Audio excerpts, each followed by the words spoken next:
दिन लगकर दोनों बाप बेटे का काम करो, साथ में ताने भी सुनो। जब मैं बोलती हूँ कि ऊपर वाले पोर्शन में किराएदार रख लो, अरे सफाई भी रहेगी, पैसे भी आएंगे, तब तो किसी को मेरी बात सुननी नहीं होती। हो गया टैप रिकॉर्डर शुरू। ये कहते हुए राज घर से बाहर निकल जाता है, जिसके बाद शिविन अपने कमरे से निकलकर नेहा के पास आता है। क्या यार मम्मी, कितनी बार बोला है टाइम से उठा दिया करो, हो गया ना मैं कॉलेज के लिए लेट। दुनिया की सारे गधे घोड़े बेचकर तो तू सोता है, पता भी चलता है तुझे कि मैं कितनी बार उठाने आती हूँ। बस दोनों बाप बेटों को घर से निकलते हुए लेट होने की फिक्र है, वापस आते हुए कितना भी लेट हो जाए कोई फिक्र नहीं। ओहो मम्मी, ओवर एक्टिंग मत किया करो। माँ की बातें अब ओवर एक्टिंग ही तो लगेगी ना, मेरी तो कोई फीलिंग्स ही नहीं है। क्या करूं, मर जाऊं क्या मैं? ओफो मम्मी, जा रहा हूं मैं, बाय। शिविन चला जाता है और नेहा बेचारी किलस्ती अपने घर के कामों में लग जाती है। इसी तरह चलती है नेहा की जिंदगी, जिसमें उसके ज्यादा बोलने वाली आदत की वजह से उसका पति और बेटा उसकी फीलिंग्स की कदर किए बिना हमेशा उससे दूर भागते रहते हैं।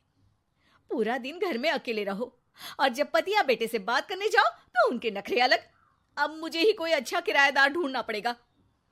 इसी के साथ नेहा किराएदार की खोज शुरू कर देती है, जिसके कुछ महीनों बाद दूसरे शहर से यहाँ पढ़ने के लिए आई निम्मी घर ढूंढते हुए नेहा के पास आती है और वो उसे किराए पर रख लेती है।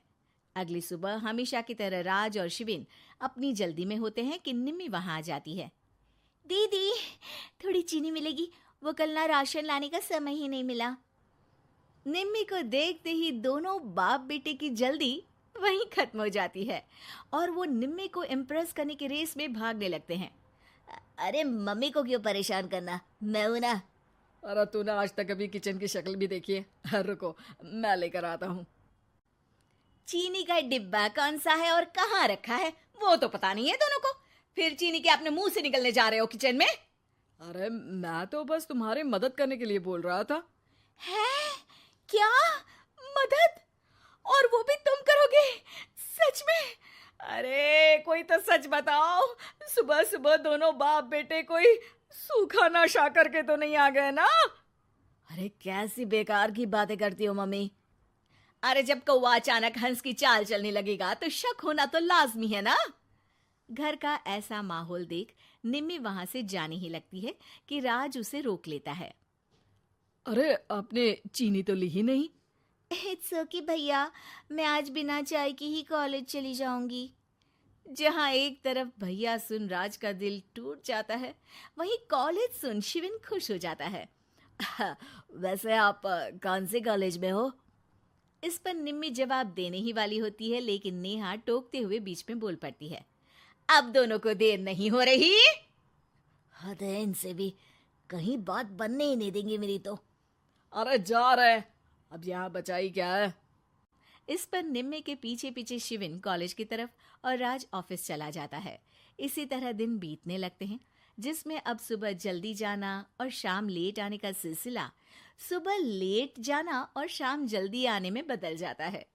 एक शाम वो दोनों समय से पहले ही घर वापस आ जाते हैं, जिन्हें देख नेहा हैरान रह जाती है।